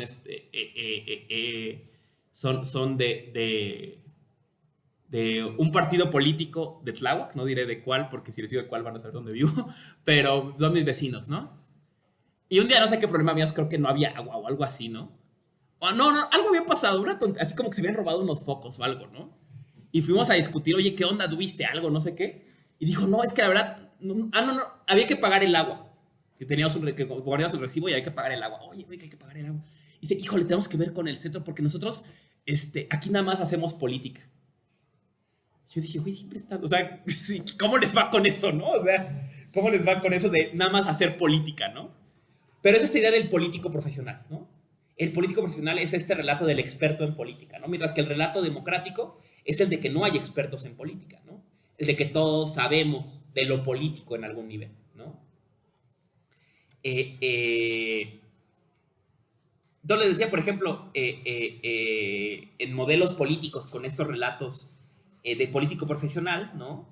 Hay esta idea incluso que hay gente que se debe dedicar de lleno a la política, ¿no? Y los modelos que apuestan por la política horizontal o digamos sin políticos profesionales, siempre apuestan por hacer todo por disolver estas estructuras de poder, ¿no? Alguien, por ejemplo, que trabajó mucho esto fue Lenkersoft, ¿no? Lenkersoft habla mucho de las estructuras de gobierno en las comunidades de Chiapas, ¿no? Obviamente los tojolabales, esto es su centro de estudio, pero en general, ¿no? Y él decía, habla sobre cómo funcionaba la responsabilidad política, ¿no? Y habla sobre el político profesional contra el político... Decía, en la comunidad, ser político es lo peor, es una condena. Número es un cargo rotativo y como no es remunerado, pues al político es al que peor le va, ¿no? O sea, dice, es como un mandado, ¿no? Entonces se rifa, hay que ir por ejemplo, usaba un ejemplo, ¿no? De que había que ir a algo a la reforma agraria, ¿no? A Tuxtla, ¿no? Entonces en la comunidad se juntan todos y se hacen una rifa, ¿no? Y al que le toca el palo más chiquito, le toca irse, le toca ir. Pero dice, pero es que él no le conviene, porque si él se va ya no siembra. Entonces dice, el político se vuelve, o sea, no es, o sea, no y no se le da remuneración, ¿no? Entonces regresa y es más bien como un paro, ¿no? Como un favor, como una responsabilidad, pero no como una ventaja, ¿no? No. Y ya hablo de otras comunidades que no tienen políticos profesionales, ¿no? Que buscan disolver la estructura de los políticos profesionales, ¿no? Y, por ejemplo, favorece estas estructuras de rotatividad, de asamblea y demás, ¿no? Porque creen en esta falta del político profesional, mientras que República, pues va a tener el político profesional. Les voy a dar otro ejemplo, ¿no? Y esto se ve mucho, por ejemplo, en el sindicalismo, ¿no? Uno de los efectos del corporativismo en México, o sea, de la introducción del Estado en las relaciones laborales, fue la creación de la ley del trabajo. Y la ley del trabajo, una de sus consecuencias, es que pone una mediación, un medio entre el trabajador y el patrón, y el trabajador, el patrón y el Estado. Y ese es el sindicalista. Porque se vuelve tan compleja la ley del trabajo que nadie la entiende. Entonces tiene que haber un profesional que te explique. Entonces por eso el líder sindical se convierte en el gestor, en el que entiende la ley del trabajo y puede traducir tus deseos y necesidades a lo que dice el gobierno, ¿no? Pero eso hace que él ya no trabaje, porque él ya es experto en la ley del trabajo. Y así tenemos a los burócratas sindicales actuales, ¿no? Que son expertos en trámites, ¿no? Expertos en mediar, ¿no?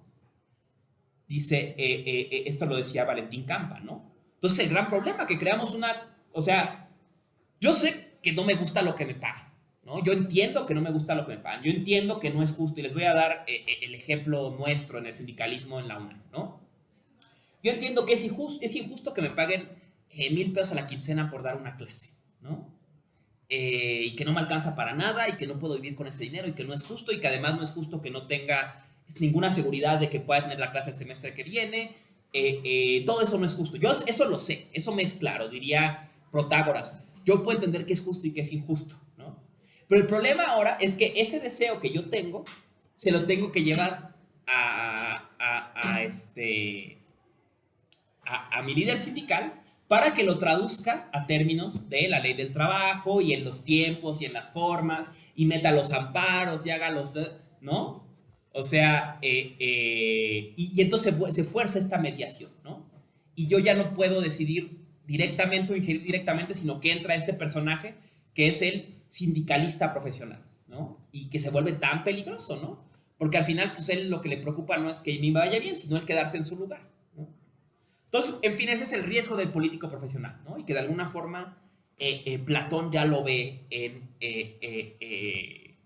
o la figura del político profesional ya aparece en República, ¿no? Y pues que queda pues ahí para pensarla, ¿no? Sus pros y sus contras y sus consecuencias, ¿no? Terminemos pues ya este recorrido con libro 10, ¿no? Libro 10 es el libro en que claramente se regresa sobre el tema de la teoría de las ideas, ¿no? O sea, este es un desarrollo de la teoría de las ideas. Todos conocen la teoría de las ideas de Platón, es tema típico de los primeros semestres, pero vamos a volverlo a ver, ¿no? Entonces empieza Platón en el libro 10, ¿no? Y dice, no llamamos a todo lo múltiple con el mismo nombre porque responde a un mismo, a una mismo eidos, a una misma forma. Entonces Glaucón le dice, pero ¿cómo Platón? ¿Cómo Sócrates? A ver, explícame. Y aquí viene ese salto, que es lo último concepto que quiero aventarles sobre la lectura de República, y es lo que podríamos llamar ontología técnica, la ontología técnica de Platón, ¿no? Y le dice, sí, por ejemplo, dice, el artesano, el demiurgo, dice, hace muchas camas, pero todas desde un mismo eidos, desde una misma idea, ¿no? Entonces, y dice, y lo mismo los demás artesanos, ¿no? O sea, el carpintero hace sillas, pero todas las sillas a partir de un modelo, ¿no? La costurera hace un vestido, digo costura porque me acuerdo de mi abuelita que sabía hacer un vestido. Ella era costurera de maquila y sabía coser muy bien, pero no sabía cortar.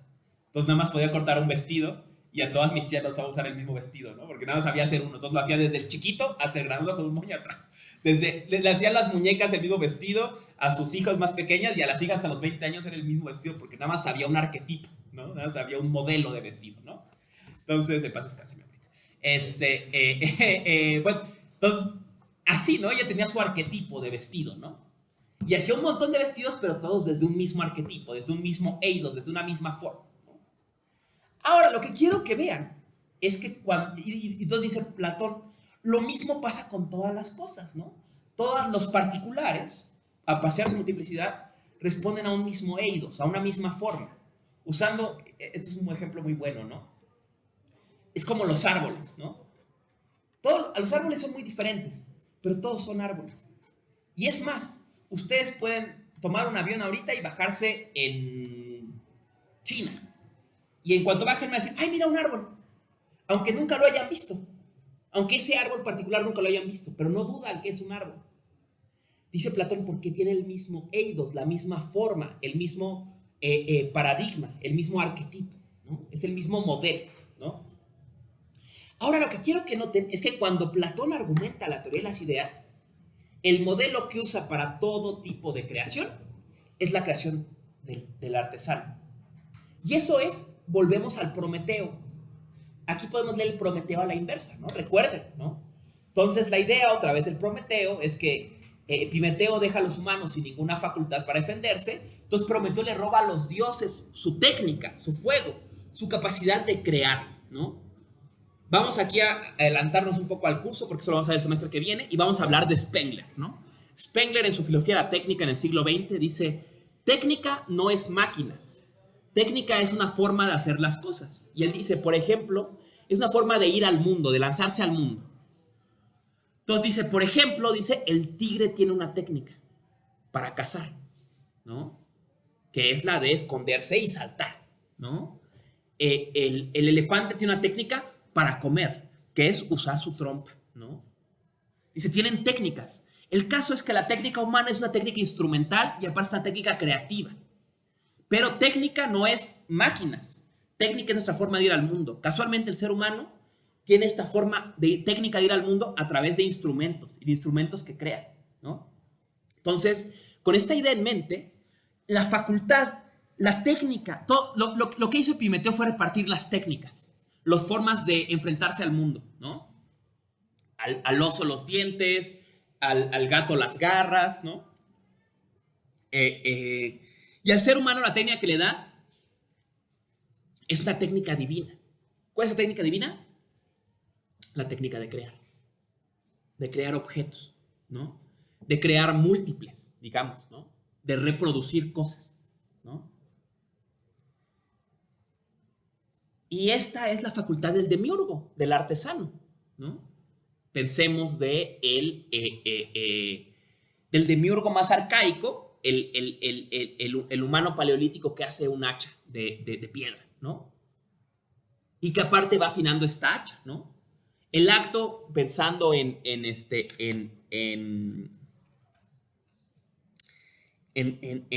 2001, Odisea del Espacio, ¿no? En el prólogo, ¿no? Es justamente, el humano nace cuando toma el objeto técnico, ¿no? Cuando crea una forma de hacer las cosas. Y esa es la labor de los dioses, ¿no? El ser humano es como Dios, en tanto que también es capaz de crear, ¿no?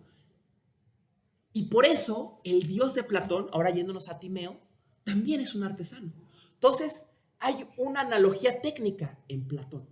Platón va a comparar la obra de Dios con la obra del artesano y con ello el proceso de crear del artesano con el proceso de crear en general, ¿no? Entonces, todo lo que hay para Platón es resultado de un proceso técnico, ¿no? Así como el artesano crea de un modelo de cama, de una idea de cama, un montón de camas, Platón supone que el demiurgo, el dios artesano, crea un montón de árboles a partir de la idea de árbol. Entonces, en otros términos, que hay una prioridad ontológica de la idea, de la forma, con los particulares, ¿no? Lo que se llamaba en la Edad Media los universales son pre-rem, anterior a las cosas, ¿no? Entonces tendría una prioridad ontológica el modelo a el individuo. Esta idea en Platón es difícil de entender si no entendemos que el modelo platónico es la técnica, ¿no? Porque dices, ¿cómo es posible que la idea de árbol sea anterior a los árboles? Dices, bueno, en el técnico sí es muy claro. Es evidente que la idea de cama fue anterior a las camas. O sea, el artesano no se pone a juntar cachos de madera a ver qué sale, ¿no? Sino que tiene una idea antes, tiene un modelo antes de lo que quiere hacer, ¿no? ¿No? O sea, el pintor no se pone a echar rayas a ver qué cae, ¿no? Tiene una idea de qué quiere hacer, ¿no? Tiene un modelo de a dónde quiere llegar. Y ese modelo, claro, puede ir cambiando, puede irse afinando, pero parte primero de la idea para luego llegar a los particulares, ¿no? Entonces, Platón va a apelar a esta analogía y es la base de su ontología, lo que puede llamarse una ontología técnica. Ser es ser un producto en Platón, ¿no? Ser es ser el resultado de un proceso técnico. Y por eso el dios platónico es un demiurgo, es un artesano, ¿no? Y esa es la base de la teoría de las ideas, ¿no? Y por eso, ¿no? Digamos, lo que quiere Platón, la filosofía para Platón es dirían los neoplatónicos, la descreación. O sea, ir de los particulares, ¿no? Porque estamos en un mundo de particulares, y esos particulares remontarnos a sus modelos, remontarnos a sus ideas, remontarnos a lo que les da unidad, ¿no? Y otra vez, es la idea lo que da unidad, ¿no? Las ideas son lo que dan unidad. O sea, hay un sinnúmero de árboles particulares, pero todos son árboles. Es la idea de árbol, igual que las camas, ¿no? El artesano puede hacer 1000 camas, pero todas tienen el mismo modelo, ¿no? La misma idea, el mismo arquetipo, ¿no? Y por eso es interesante ver cómo Platón, volviendo al tema, por ejemplo, de la utopía, todo el tiempo va a usar el eidos, la idea, el paradigma, ¿no? Estas imágenes artesanales, ¿no? Estas imágenes de artesano, ¿no?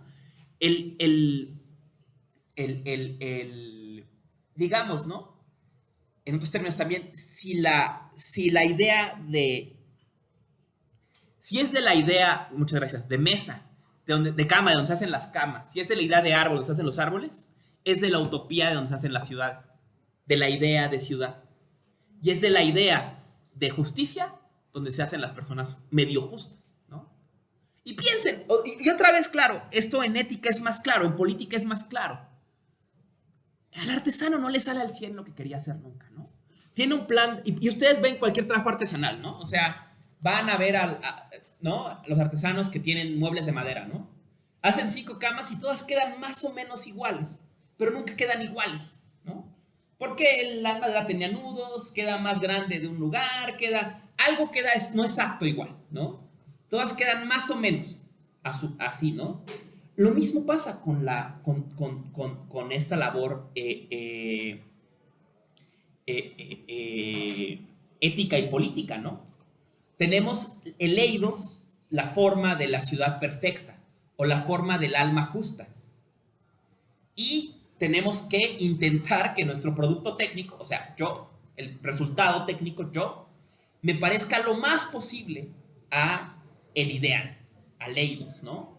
Al arquetipo, al paradigma, ¿no? Y te queda más o menos, ¿no? Y todo el tiempo, ¿no? Y esto habla también de la función política de la utopía, ¿no? Todo el tiempo nos queda más o menos, ¿no? Decía, parafraseando a Bonanno, ¿no? Bonanno decía sobre la utopía, ¿no? Decía, la lucha por la utopía es infinita, porque nunca se realiza completamente.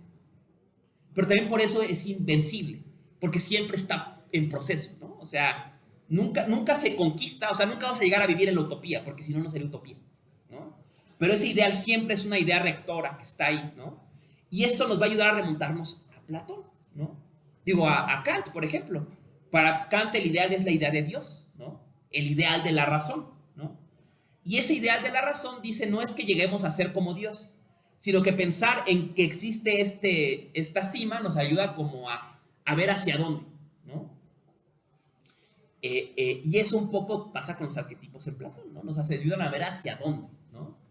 Y así también quiero que piensen pues, que también la teoría de las ideas pues no es nada más se saca de la mata, tiene una función política y ética, ¿no? O sea, al final Platón no inventó la teoría de las ideas porque sí. Es de la teoría de las ideas donde se va a fundar una mejor ciudad. De la teoría de las ideas es de donde parte la noción de utopía, ¿no? Y Platón lo que quiso, ¿no? En los famosos proyectos de políticos que intentó participar, es intentar realizar esa utopía. Obviamente nunca lo logra, ¿no? Siempre quedan estos proyectos irrealizados, ¿no? Remato aquí con una frase de Hajime Tanabe, ¿no? Hajime Tanabe, un filósofo japonés, reflexionando en un texto de 1933 que escribe en respuesta al discurso del rectorado de Heidegger, ¿no? Un texto muy bello. Él fue alumno de Heidegger y se entera de su discurso que da cuando entra a la universidad nazi en 32, ¿no? Entonces le contesta críticamente Tanabe, ¿no? Y Tanabe dice, todo esto me lleva a preguntarme cuál es el rol de la filosofía frente a la política, ¿no? Dice, la filosofía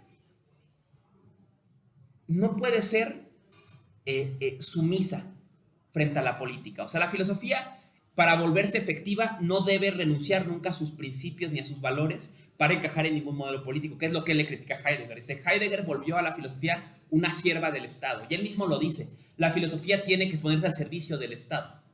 Dice, la filosofía nunca debe estar al servicio del Estado. Siempre debe mantener sus principios. Pero dice, tampoco la filosofía puede mantenerse aislada, ¿no? Dice, y lo que mata a la filosofía griega es justo su aislamiento de la realidad política y su huida a un mundo de ideas, ¿no? Piensen en la filosofía helénica, ¿no? Dice, el filósofo político por excelencia es Sócrates. ¿Cuál es la labor de la filosofía frente a la política? Ser crítica. Dice, siempre el político va a decir al filósofo, es que eso no es posible, esos principios no se pueden realizar, eso no es realista. Y él dice, sí, esa es la labor del filósofo, no ser realista.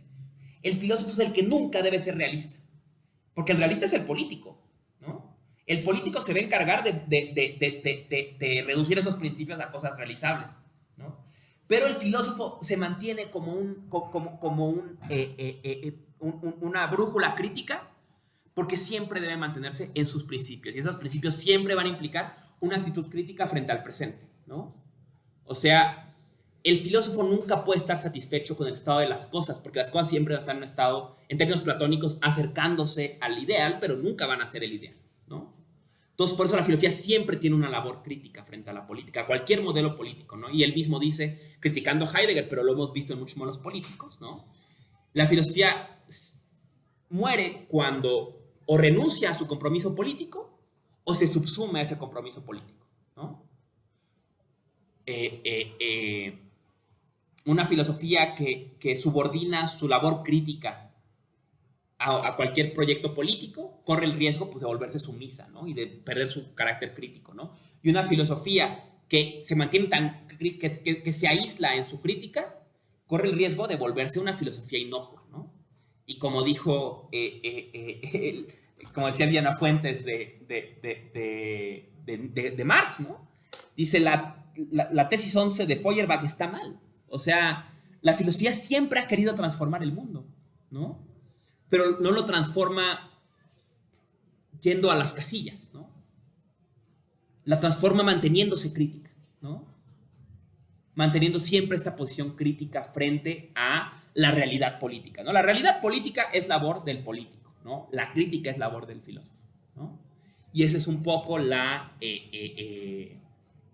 pues la posición de Platón, ¿no? Al final, no es que Platón crea que debe haber una ciudad en que los filósofos gobiernen, pero es que la ciudad ideal sería en la que los filósofos gobernaran. Entonces, eso lo mantiene siempre en una posición crítica frente al presente, ¿no? Estemos de acuerdo o no con su crítica, habrá que reconocer pues, que es uno de los padres de la utopía, Platón, y de su labor subversiva, ¿no?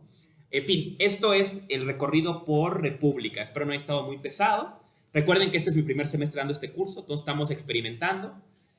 Son lecturas nuevas también para mí, y ahí vamos, ¿no? ¿Algo que quieran decir antes de que termine la grabación? ¿Preguntas, comentarios? ¿Algo que quieran decir? ¿Está grabando todavía? ¿Ah? Ok. Para la próxima clase vamos a uno de los grandes discípulos de Platón, a Agustín. Entonces quiero que vean Confesiones. Vamos a ver los clásicos, ¿no? Que es de Confesiones. Vamos a ver libro que es 1, 4, échenles un ojo, y a la primera parte de 11, ¿no? Que son los... Vamos a hablar un poquito de ese parte de Agustín, y revisen, no tienen que leerlo detenidamente, pero hacer una revisada. El primer apartado del libro 4 de Ciudad de Dios es un resumen. Entonces, si leen los primeros apartados del libro 4, les resume del libro del 1 al 4. Entonces ahorran eso, porque ese libro también es muy histórico, ¿no? O sea, Ciudad de Dios. Porque Ciudad de Dios, o sea, va a ser un proyecto político, pero no en lo abstracto. O sea, va a estar hablando de Constantino y de todo esto. Entonces, para que se hagan una idea de qué dice, pueden leer ese resumen del libro 4. Y luego vamos a ver el libro 6, ¿no? Entonces revisen el libro 6, ¿no? Yo espero que nos llevemos nada más una clase, pero a lo mejor se prolonga a 2, ¿no? Sí, repito todo. Confesiones, capítulo 1, 4 y 11, ¿no? Básicamente quiero que vean la idea de interioridad y la idea de tiempo en Confesiones, ¿no? Y luego de Ciudad de Dios, les decía que el capítulo 4, el libro cuarto, perdón, empieza con un resumen de todos los libros anteriores. Entonces, como les digo, los libros son mayormente, hasta el libro 4 son mayormente históricos. O sea, como, es que Constantino, es que lo que sea, ¿no? La base del cristianismo, los romanos, por qué los romanos hicieron esto, de todo eso, ¿no? Que no es necesariamente lo que vamos a concentrar. Y vamos a ver más bien su propuesta política, ¿no? Cómo se debe insertar un modelo político ideal, como la ciudad de Dios, en la política real, la ciudad terrena, ¿no? ¿Qué es lo que intenta conciliar ahí Agustín, ¿no? Una política desde la religión, ¿no? En libro 6, ¿no? Entonces eso para la próxima clase y ya. Muchas gracias a quien siga la clase a través de YouTube. Que tengan buen día y nos vemos la próxima semana.